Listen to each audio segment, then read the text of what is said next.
창세기 3장 17절에서 19절입니다.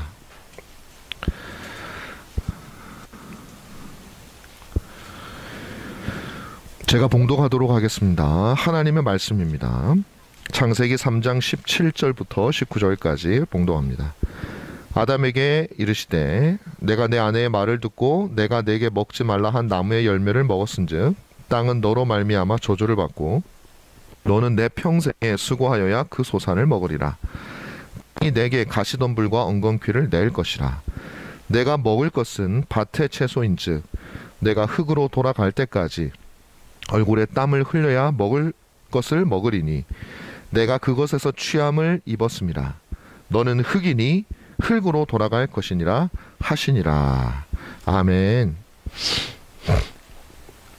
오늘 여러분들에게 나눌 말씀은 인간의 가치라고 하는 말씀입니다. 최근에 여러분 뭐 뉴스를 통해서 많이 보셨겠지만 우리 한국 국민 한 사람이 이제 서해상에서 어떤 경위인지는 알 수 없지만 북한군에게 사살을 당하고 화형을 당한 불질렀던 그 사건이 있습니다. 이로 인해서 온 나라가 굉장히 혼란스럽습니다. 아직 완전히 밝혀진 게 없기 때문에 어떻게 말할 수는 없지만 연일 많은 국민들은 그것을 안타깝게 여기고 또 누구 하나 빠지지 않고 그렇게 생각을 하고 있습니다. 어떻게 보면 5천만 명 가운데 한 사람인데 아니 우리 주변에서 오늘도 얼마나 많은 사람이 죽습니까? 그런데 한 사람일 뿐인데 왜 이렇게 시끄러울까? 왜 이렇게 중요할까라는 생각도 할 수도 있는 것이죠. 몇 달 전에 개성에서 우리 그 연락사무소 건물이 폭파됐잖아요. 굉장히 비싼 거거든요. 그거는 몇십억 하겠죠. 근데 그것보다도 이게 더 중요하게 여겨진다는 거죠. 사람들은 얘기할 겁니다. 아니 건물하고 사람하고 비교를 할 수 있냐? 맞습니다. 바로 인간이기 때문에 돈의 가치로 환산할 수 없는 인간의 생명이기 때문에 이렇게 시끄러운 거예요. 그리고 우리도 건물이 부서지는 것보다 한 생명이 희생되는 것에 더 분노를 품게 되는 것이죠. 그만큼 우리들은 이 세상은 사람을 굉장히 귀하게 여기고 있습니다. 근데 또 가만히 보면요, 그렇지도 않은 것 같아요. 참 이중적인 모습들이 저에게도 있고 여러분에게도 있고 우리에게 너무 많이 있어요. 이런 굉장히 사람이 사는 것처럼 여기는 또 어떨 때 보면 이 세상에서 사람만큼 하찮게 취급받는 것이 없는다라는 생각도 들게 됩니다. 돈 때문에 사람을 죽이는 일이 이제 너무 많기 때문에 별로 이상하게 생각하지도 않습니다. 무슨 살인사건이 났다 그래서 크게 막 벌벌 떨고 그러지도 않아요. 참 보면 어떤 경우는 이런 것들이 특별히 많죠. 사람의 생명이 가장 그 가치 없게 여겨지는 경우는 이제 정치인들에 의해서 권력자, 특별히 독재 권력을 가진 사람들에 의해서 사람은 아무렇지도 않게 죽어나갔습니다. 역사적으로 그랬습니다. 수많은 독재자들이 수만 명을 죽였어요. 여러분 혹시 인류 역사상 가장 사람을 많이 죽인 그 사람이 누군지 아십니까? 중국의 모택동이에요. 모택동. 이게 1등부터 하면 재미가 없지. 3등이 누군지 아십니까? 3등이 독일의 히틀러가 600만 명 정도를 죽였어요. 이게 말이 600만 명이지 600만 명 어떻게 될까요? 부산하고 대구 두 도시에 있는 사람 다 죽인 거예요. 그죠? 네, 다 죽인 거예요. 히틀러예요. 그 다음에 그보다 훨씬 더 많이 죽인 사람이 있어요. 누구냐면 스탈린입니다. 한 2천만 명 정도 죽였다 그래. 2천만 명. 이제 너무 단위가 커지니까 실감이 안 나죠. 근데 그것보다도 비교할 수 없이 많이 죽인 사람이 있어요. 모택동이에요. 한 6천만 명 죽였다 그래. 6천만 명. 그러니까 우리가 이게 지금 한 명 때문에 온 나라가 지금 막 이러고 있잖아요. 근데 그 한 명과 6천만 명을 한번 생각해 보세요. 비교가 안 되는 거. 이 한 명의 목숨은 이렇게 귀해서 우리가 이렇게 하는데 한편으로는 인간 생명이 그런데 한편으로는 6천만 명을 죽인 사람이 있는데 제일 존경받는 사람이에요. 지금 어떤 나라에서. 인간 생명은 도대체 뭐냐 하는 거죠. 이게 귀한 겁니까? 안 귀한 겁니까? 막 우리는 헷갈려요. 저는 여러분들에게 묻고 싶은 거예요. 여러분들이 생각하는 인간의 존재의 가치는 뭐냐?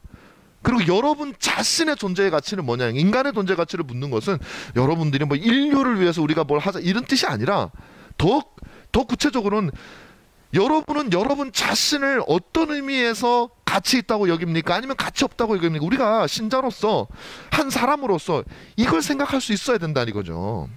그것을 성경적으로 생각할 수 있어야 돼요. 뉴스에 나오는 세상의 가치를 보면 안 돼요. 세상은 이렇게 이율배반적이에요. 양면적이에요. 따라가면 안 돼요.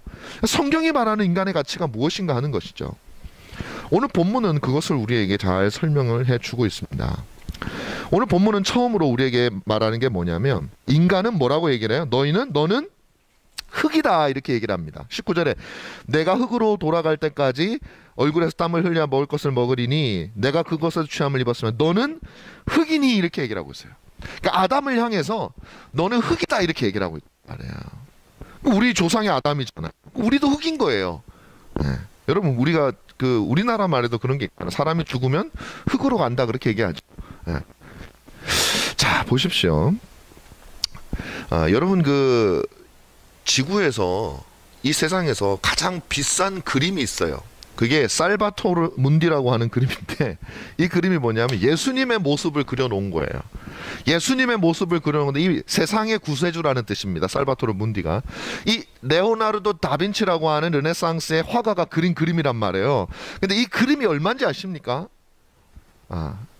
언제 2015년인가요? 2017년에 뉴욕 크리스티 경매에서 이 그림이 5천억 원에 낙찰이 됐어요. 5천억 원. 그림 하나, 물론 커요. 그런 그림은 굉장히 큽니다. 5천억 원에 낙찰이 됐어요. 얼마나 놀랍습니까? 그림 하나에 5천억이네. 세상에서 제일 비싼 그림. 근데 이 그림의 가치가 어디서 오겠습니까?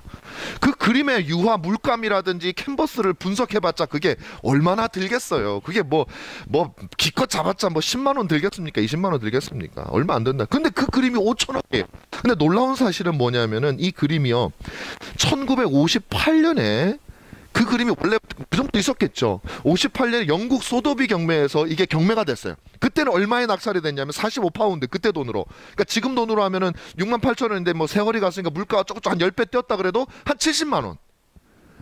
똑같은 그림이 58년도에는 70만 원이고 2017년도에는 5천억이란 말이에요. 왜 차이가 났을까요?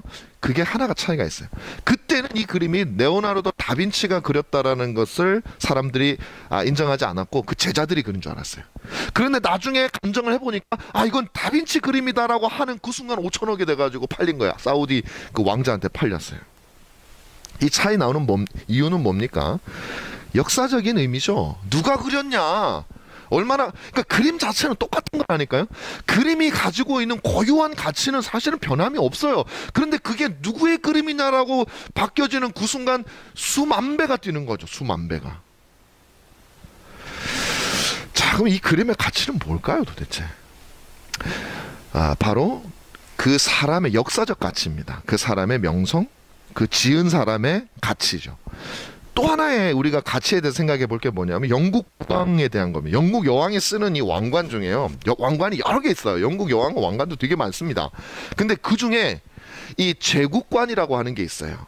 그 제국관이라고 하는 왕관은 어떤 거냐면 가운데 다이아몬드가 전 세계에서 두 번째로 큰 다이아몬드가 딱 박혀 있어요.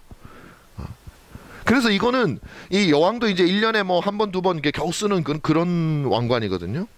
그게 이제 다이아몬드가 있을 뿐만 아니라 보석이 한 3,000개 가까이가 박혀 있어요.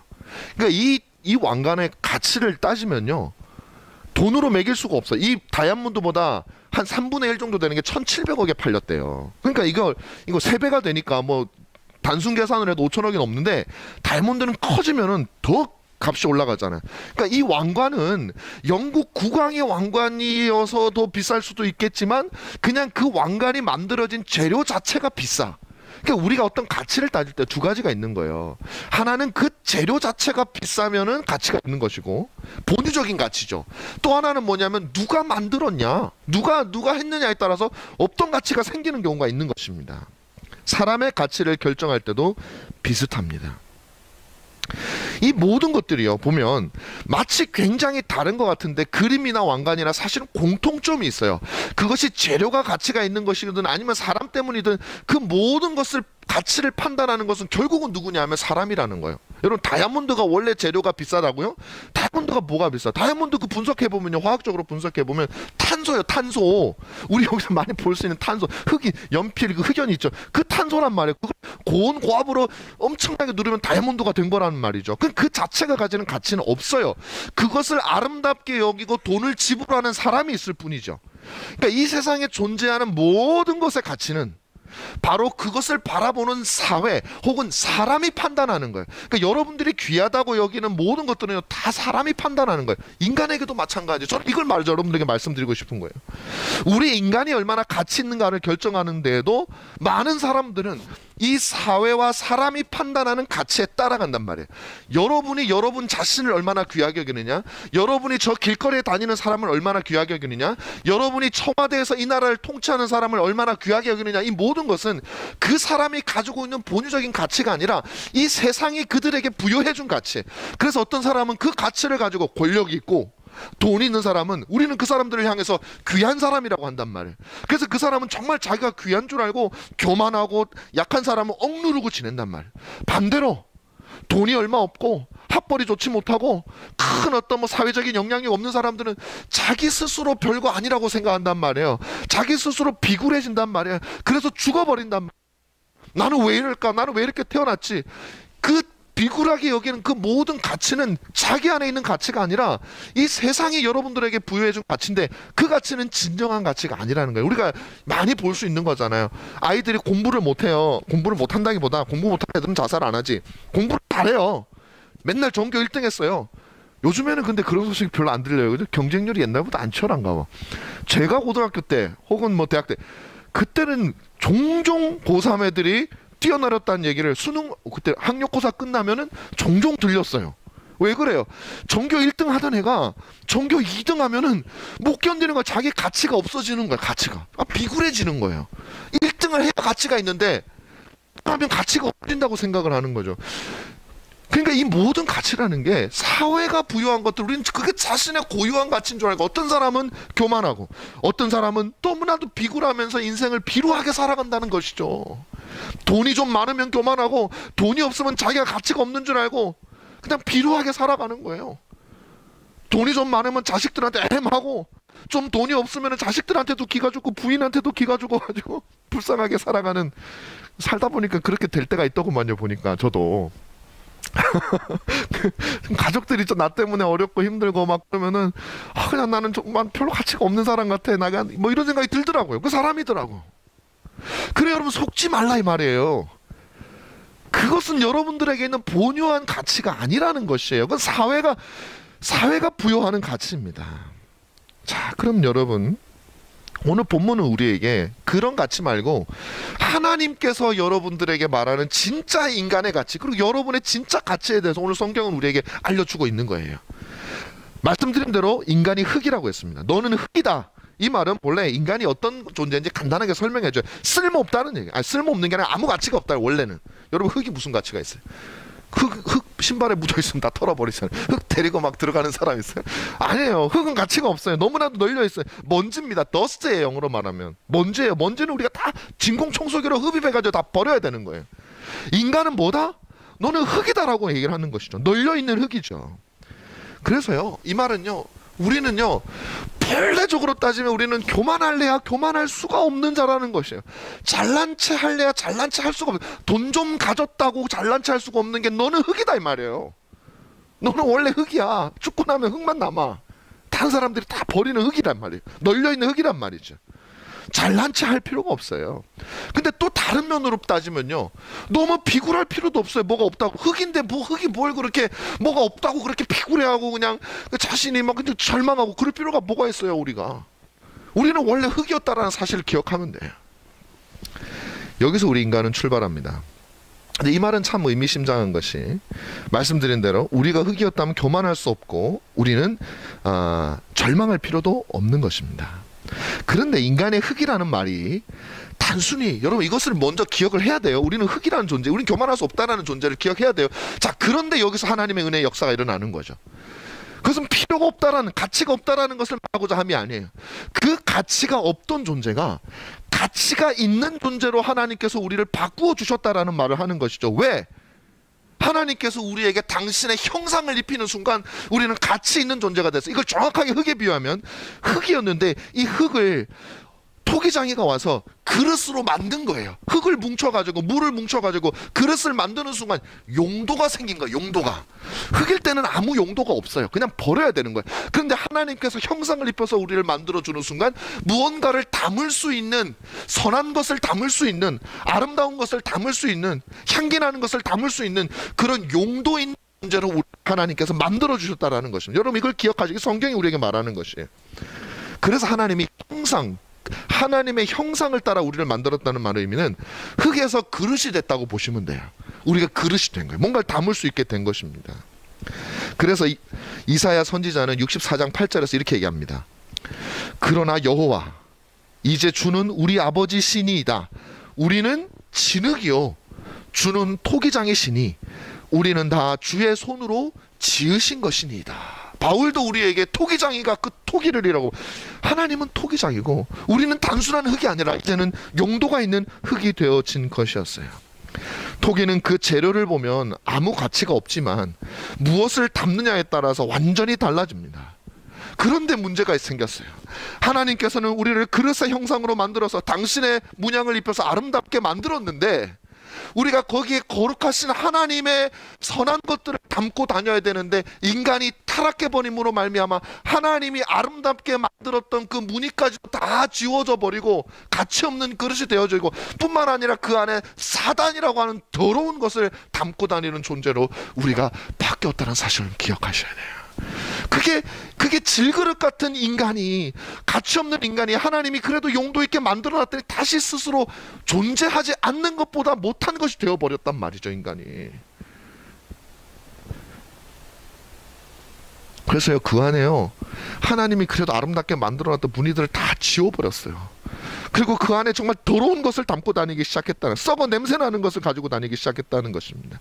도저히 쓸모가 없고 가까이 둘 수도 없는 것들을 하나님은, 우리들은 우리 안에 가지고 다니기 시작. 이게 바로 인간의 운명이었어요. 그러니까 성경은 이 볼품없는 토기를 일컬어서 질그릇이라고 말하는 거예요. 질그릇이다. 그 자체로는 아무 가치도 없는 것이에요. 타락한 인간의 모습이죠. 중요한 것은 이 질그릇이 그럼 이제 희망이 없느냐? 아니에요. 이제 앞으로라도 그 질그릇에 무엇을 담느냐에 따라서 가치는 완전히 달라져요. 용도는 완전히 달라져요. 감사하게도 하나님께서는 우리 같은 그 쓸모없는 질그릇에 주 예수 그리스도라고 하는 보배를 담을 수 있도록 우리를 바꾸어 주셨어요.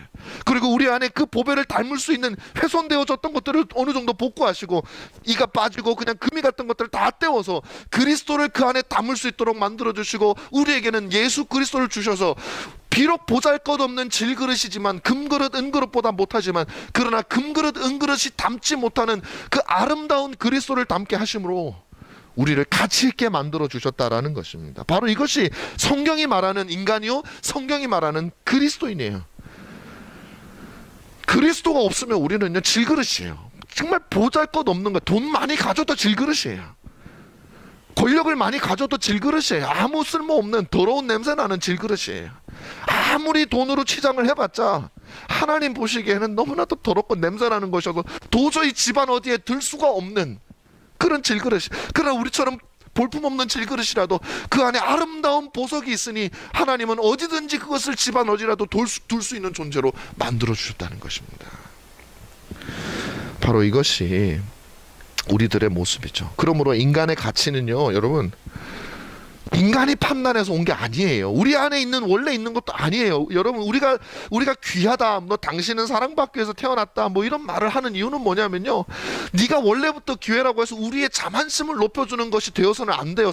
지금은 세상은 그렇게 접근을 하고 교회도 심지어는 그렇게 접근을 해요. 당신은 원래부터 귀합니다. 그 사람 듣기 좋게 해주는데 그냥 뭘 골몰하고 있다는 거예요. 아니에요. 우리는 원래부터 귀한 존재가 아니에요. 우리는 질그릇이에요. 냄새나는 존재. 근데 하나님께서 우리를 귀하게 만들어 주셨어요. 우리 안에 예수 그리스도라는 보물을 담아 주셨어요. 우리의 가치는 외부에서 온 겁니다. 하나님의 형상이 있어서 우리가 아름답게 되었고, 주 예수 그리스도가 있어서 우리는 귀한 존재가 되어진 것이에요. 그래서 갈라디아서 4장 19절에서 이렇게 말합니다. 너희 속에 그리스도의 형상이 이루어지기까지 다시 너희를 위하여 해산하는 수고를 하느니. 바울은 그들 안에 그리스도의 형상이, 이거는 이제 형상이라는 말은요 원어에는 없어요. 그리스도가 형성될 때까지 너희 안에 그리스도라는 보석이 생겨. 마치 진주, 조개는 아무 가치도 없지만 그 진주 조개가 열심히 진주를 만들어낼 때, 영롱한 진주가 있을 때 그 조개가 같이 있어지는 것처럼 너희 안에 진주가 생겨날 때까지 내가 해산하는 수고를 감당하겠다고 얘기하는 거죠. 사랑하는 여러분, 여러분에게는 그리스도가 있습니다. 여러분의 경제적 형편이 어떻든지, 여러분의 사회적인 지위가 어떻든지, 우리 학생들 같으면 내가 어느 학교를 나왔든지, 어느 직업을 가졌든지, 내 점수가 얼마가 되든지 그것으로 여러분의 가치가 궁극적으로 판단되지 않은 건 다 세상이 부여하는 가치예요. 여러분의 가치는 오직 하나님만이 정하시는데 그것은 하나님에게서 오는 것이라는 것이에요. 그러므로 기죽지 마십시오. 반대로 교만해서도 안 됩니다. 내게 아닌데 뭘 교만해요. 기죽을 필요도 없지만, 비굴할 필요도 없지만 교만해서도 안 되는 거예요. 세상은요, 여러분 제가 몇 가지 예를 들어 드릴게요. 세상은요, 나이가 많으면 별 볼 일 없다고, 사람들이 점점 나이가 들어가면 스스로 자기가 가치 없다고 여겨요. 그래서 어떻게든 젊어지게 보이려고 그냥 바르고 땡기고 다 하는 거예요. 근데 우리는 물론 뭐 괜찮아요. 땡길 수도 있고 바를 수도 있어요. 그러나 그것이 여러분의 가치를 판단하지 않는다는 걸 제발 아시라는 말이에요. 세상은요, 돈이 없으면 여러분 별 가치 없는 인간이라고 얘기합니다. 세상은요. 근데 하나님하고는 아무 상관이 없는 얘기예요. 그거는 그렇게 가치가 정해지지 않아요. 세상은 권력이 있어야 사람 대접을 받습니다. 어딜 가도 좀 애매할 수 있습니다. 번듯한 직장이 있어야 세상에서는 너 그래도 세상에 살 만한 가치가 있구나, 그렇게 그 세상이에요. 그러나 우리의 가치는 그것에서 결정되는 게 아니에요. 우리는 정말 그 자부심을 가져야 돼. 우리 안에 그리스도가 있다는 것만으로 우리는 너무나도 가치 있는 사람인 거예요. 이 세상 왕이라도, 뭐 미국 대통령이라도 그 안에 그리스도가 없으면은 가치 없어요. 냄새나는 그릇에 불과해요.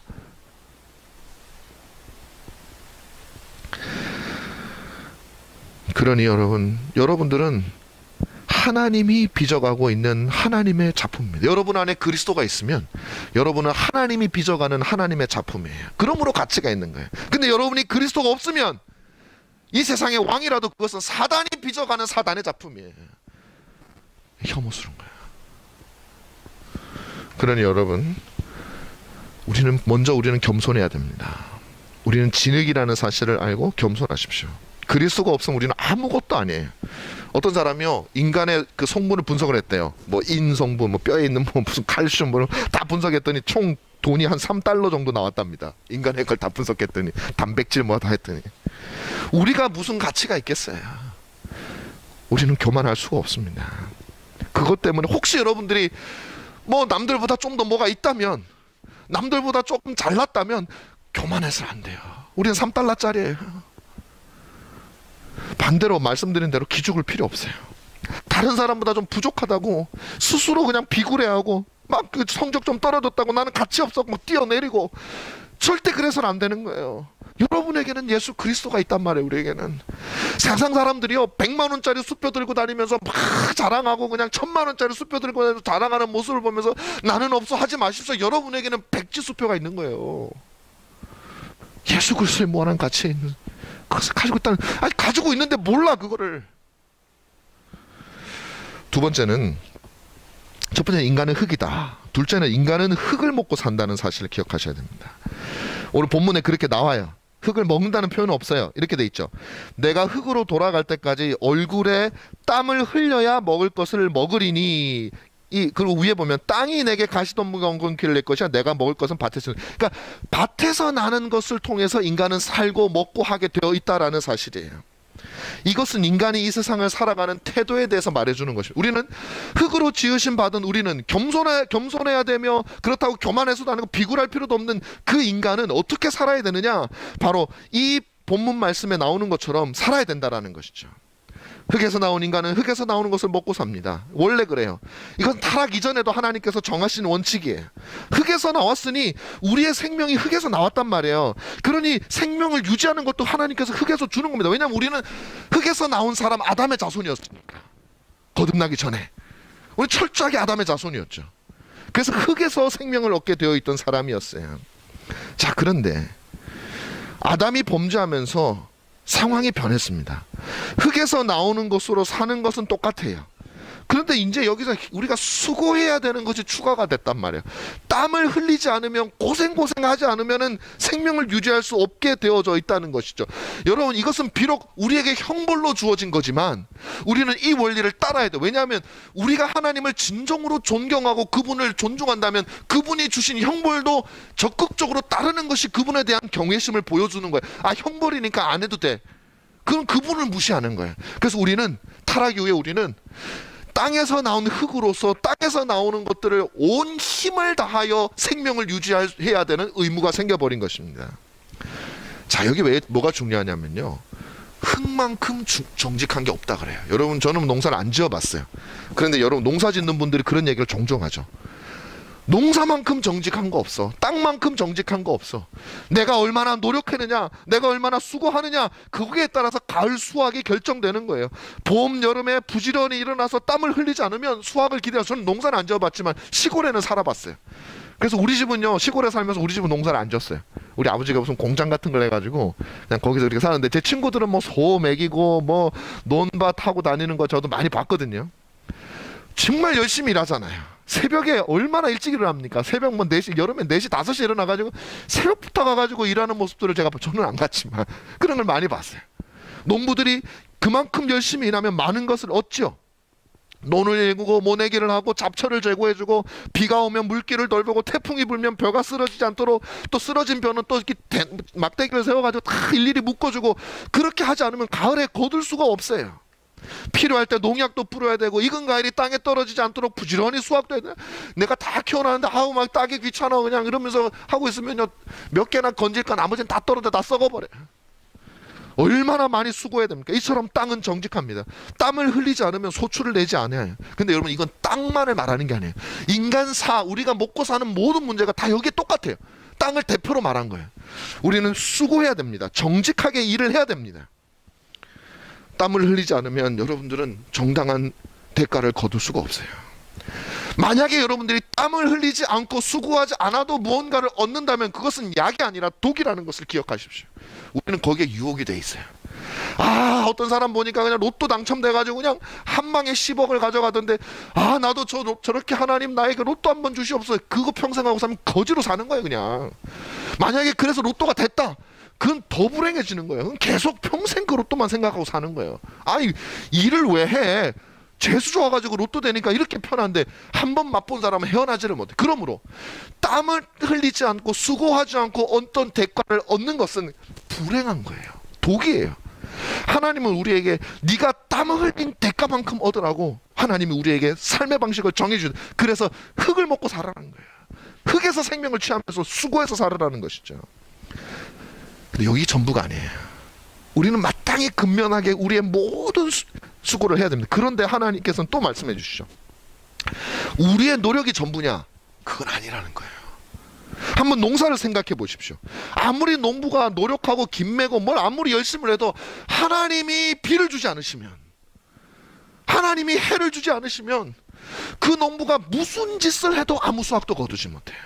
아무리 땀을 많이 흘려도 하나님이 비를 내리지 않으시면 단 한 톨의 쌀도 구하지 못하는 것이 바로 인간입니다. 많은 사람들은요, 이렇게 생각을 해요. 불신자들 중에, 아, 내가 노력해서 성실하면 되지, 내가 노력해서 얻은 건데, 자수성가. 세상에 자수성가는 없어요. 그것은 하나님께서 우리에게 주시는, 때에 따라 주시는 비와 때에 따라 주시는 해와 이 모든 날씨와 온도를 당연한 것으로 여길 때 자수성가라는 말이 있는 것이지, 여러분, 하나님이 그것 중에 하나라도 뒤틀면 당연한 것은 없어요. 하나님이 주시는 거예요. 그렇기 때문에 우리는 땀을 흘려 수고해서 이 땅을 살아야 되지만, 동시에 우리는 이 모든 것이 하나님의 은혜임을 알고 하나님의 은혜를 구하는 삶을 살지 않으면 안 된다라는 것이 오늘 본문이 우리에게 알려주는 것입니다. 그러므로 여러분, 우리는 수고해야 돼요. 땀을 흘려야 돼요. 그런데 육신도 땀을 흘려야 되지만 이 법칙은 영혼에도 적용이 돼요. 영혼에도 마찬가지입니다. 수고하고 땀을 흘려야 생명을 유지할 수 있습니다. 게을러서는 안 됩니다. 여러분의 영혼도 마찬가지예요.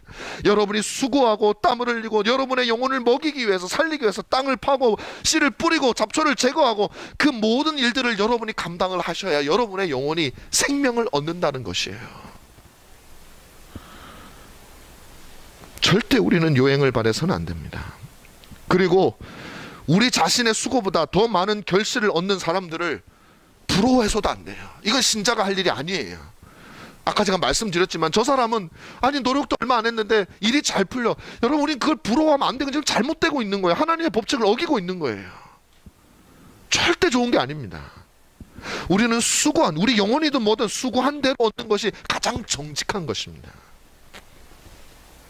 그러므로 여러분, 다른 사람을 부러워하고, 오늘 십계명에도 마지막에 이웃집에 있는 아내나 소유나 그런 것들을 부러워하지 말라고요. 탐내지 말라고요. 성경 우리에게 얘기하고 있는 것이죠. 추가적으로 부지런히 수고해서 땀의 결과를 누리는 그 사람들의 부요함을 우리가 질투해서도 안 됩니다. 아, 저 사람이 그냥 부자들이 막 돈 많이 가지고 사니까 나는 왜 돈이 없어? 그 부자들은 다 나쁜. 여러분, 그렇게 하면 안 돼요. 물론 부자들 중에 그냥 남을 속이고 그냥 남 그냥 고열을 빨아먹고 그건 비난해야 돼요. 그러나 부지런히 수고해서 자신의 대가를 얻은 사람들을 질투해서는 안 되는 거예요. 왜? 우리는 그렇게 하잖아요. 그들을 오히려 칭찬해 줘야 되는 거예요. 아, 그리고 내가 그렇게 돼야겠다라고 생각을 해야 되지, 그렇게 반대로 생각해서는 안 됩니다. 마지막으로 더욱더 중요한 것은, 우리가 땅에서 얻는 모든 것은 우리의 것이 아니라는 생각을 여러분 하셔야 돼요. 비록 우리가 수고하여 얻은 것이라 할지라도 하나님의 은혜가 없이는 불가능합니다. 내가 벌었지만 나의 것이 아니에요. 하나님의 것입니다. 여러분, 11조를 드리고 헌금을 드리는 건 그 신앙의 고백입니다. 그냥 드려야 되니까 드리는 게 아니에요. 내가 수고했지만, 내가 땀 흘렸지만 하나님이 비를 안 주셨더라면, 하나님이 해를 안 주셨더라면 이건 내 게 아니에요. 내 수고보다 하나님의 수고가 훨씬 많아요. 농부가 아무리 별짓을 다 해보세요. 해 하나 뜨는 것만 미치지 못해요. 그래서 우리는 그 신앙으로 고백하는 것이죠.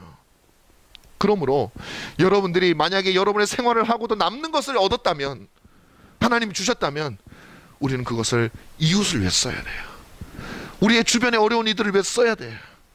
우리 신자들은 그것을 하라고 하나님이 우리를 그렇게 불러주셨습니다. 우리는 이 사실을 기억해. 왜? 내가 내 노력으로만 얻어진 것이 아니라는 것을 고백하는 것이죠. 바로 이것이 신자의 고백입니다. 그러나 더 중요한 사실이 있습니다. 이제 우리는 더 이상, 거듭난 그리스도인은 이제 더 이상 땅에 속한 사람이 아닙니다. 물론 육신은 땅에 있어요. 그래서 여전히 땅에서 생명을 취하는 부분이 있어요. 그러나 우리의 영혼은 이제 어디에 있느냐? 하늘에 있어요.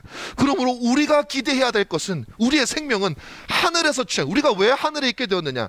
우리의 육신이 거듭나기 전에는 우리의 육신과 영혼이 모두가 다 땅에서 나온 사람인 아담의 자손으로 아담과 연합되어져 있었지만, 우리가 주 예수 그리스도를 구세주로 영접하고 난 다음에 우리의 영혼은 하늘에서 오신 제2의 아담이신 주 예수 그리스도와 연결되어 있으므로 우리가 영적인 양식을 구해야 될 것은 이 땅이 아니라 육신을 위해서 수고하는 것보다 더욱더 하늘에서 우리의 영의 양식을 얻기 위해서 수고하는 것이 우리의 마땅한 도리다. 우리는 하늘로 가는 거예요.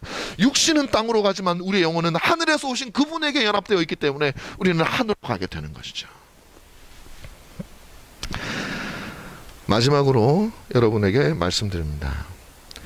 마지막으로 인간은 흙으로 돌아간다는 사실을 세 번째로 여러분 기억하시기를 바랍니다. 흙에서 나온 사람은 흙에서 나온 것을 먹고 살다가 흙으로 돌아가게 됩니다. 근데 여기서 말하는 흙은, 흙으로 돌아간다는 것은 우리의 존재가 사라진다는 의미는 아니에요. 우리의 육신이 흙에서 왔기 때문에 다시 흙으로 돌아가는 존재라는 것, 죽음을 의미하는 거죠. 우리의 죽음을 의미하는 것입니다. 그러나 우리의 영혼은 살아있어요. 아까 말씀드렸지만 하늘에서 오신 제2의 아담과 연합되어진 우리의 영혼은 그분이 주시는 하늘에서 내리는 만나를 먹고 그분과 더불어 하늘의 영원토록 거하게 되는 것입니다. 그럼에도 불구하고 우리는 그날이 온다는 사실, 우리의 육신은 없어질 날이 온다는 사실을 우리는 반드시 기억을 해야 됩니다. 우리는 돌아가는 존재이고 영원히 살지 않습니다. 그런데 우리는 마치 이 땅에서 영원히 살 것처럼 살아갈 때가 너무 많아요. 이율배반적인 것이죠. 믿음으로는 고백하면서 우리의 삶으로는 고백하지 않는 거예요. 그러니까 믿음의 고백이 아니에요. 말의 고백이죠. 입의 고백입니다. 만약에 우리가 영원히 살지 못할 것을 안다면 여러분 우리는 뭘 해야 될까요? 우리가 언젠가는 흙으로 돌아간다는 사실을 안다면 우리는 뭘 해야 될까요? 지금 이 순간에 우리는 뭘 해야 될까요? 영원을 준비해야 됩니다, 여러분. 오늘날 얼마나 많은 사람들이 내가 곧 나이가 들면 뭐 60이 되고 70이 되고 그렇게 되면 내 노후를 대비하기 위해서 얼마나 많은 사람들이 노심초사합니까? 그냥 직장을 취직하고 한 40대 들면 그때부터 이제 노후 걱정하는 거예요. 내가 늙어서 어떻게 살까? 그런 노후 걱정을 하는 것이죠. 여러분, 우리의 노후가 온다는 보장이 있습니까? 내가 70까지 산다는 보장이 있습니까? 그 보장이 없어요. 물론 많이들 살지만 요즘 의학이 발달해서. 근데 보장은 없어요. 근데 보장이 없는데도 그렇게 내 노후를 위해서 우리가 준비를 하는데, 우리가 흙으로 돌아간다는 것은 완전히 확정된 원리. 그건 누구도 예외가 없어요. 그리고 그 다음에는 영원한 심판과 영원한 하나님 나라의 복락이 있다는 것은 성경이 우리에게 정해진 것이죠. 그렇다면 우리가 정말로 준비해야 될 것은 무엇이냐는 거죠. 내 노후를 위해서 이렇게 육신을 해서 준비한다면 확실하지도 않은, 확실한 그리고 영원한 내 영혼을 위해서 우리는 얼마나 더 많이 준비를 해야 되겠어요. 근데 오늘날 누가 준비를 합니까? 영혼을 위해서 그냥 교회 출석하는 것 정도가 전부예요. 정말 교회 출석하는 것이 여러분의 영혼을 위한 준비가 되냐 말이에요.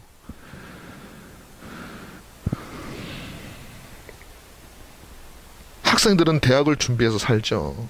우리 서연이도 이제 지금 대학 이제 지금 수시 어떻게 했죠 지금?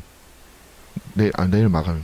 지금 뭐 지금 그 심정이 생각이 납니다. 저도 뚜렷이는 안 나는데 하여튼 엄청 떨렸던 기억이 나요. 부모님들 긴장하고. 그 왜요? 미래를 준비하는 거잖아요. 내가 좀 대학을 가야 되는데 직장에 가는 게 왜 그래요? 미래를 준비하는 거라고요. 모두가 다 그렇게 산다는 거예요. 사랑하는 여러분, 우리는 우리의 노후도 준비해야 되지만 우리의 영원한 미래를 준비해야 됩니다. 히브리서 9장 27절은 이렇게 말해요. 한 번 죽는 것은 사람에게 정해진 것이요 그 후에는 심판이 있으리니. 정해진 것이래요. 죽는 거는. 그럼 준비해야 돼요. 그 심판을 준비해야 돼요. 나중에 이제 서연이도 이제 대학 갈 때 면접 다 하러 가고, 난 대학 면접은 기억이 잘, 저희 때 면접이 있었는지 잘 모르겠는데 기억이 잘 안 나는데, 면접 다른 회사 같은데, 다른 면접은 난 많이 해봤으니까, 면접 가면요 얼마나 떨리는지 몰라. 벨벨벨벨 떨려요. 그 면접도 그렇게 떨리는데 우리가 마지막 날 하나님의 심판대 앞에 설 때 우리 안에 믿음이 없고 우리 영혼이 준비되지 않으면요 거기서는 방법 자체가 없어요. 지금 준비하지 않으면 거기서는 방법 자체가 없어요. 그건 정말 두려움 그 자체야. 어떻게 헤쳐나갈 방법이 없다는 자기가 알아요. 지금 준비해야 돼요. 우리가 살아있을 때 준비를 해야 된다고요. 오늘 본문은 우리에게 이 세 가지를 알려줍니다. 너희들은 흙이다. 너희들은 흙을 먹고 사는 존재다. 너희들은 다시 흙으로 돌아가는 존재다. 너희들의 가치는 세상에 의해서 판단되지 않는다. 너희들은 이 땅에서 정말 온 힘을 다하여 살되 하늘의 은혜를 바라보며 살아야 된다. 그리고 너희들은 영원한 미래를 준비하면서 살아야 된다. 그렇게 하신 여러분 되시기를 축원합니다. 기도하겠습니다. 고마우신 우리 아버지 하나님,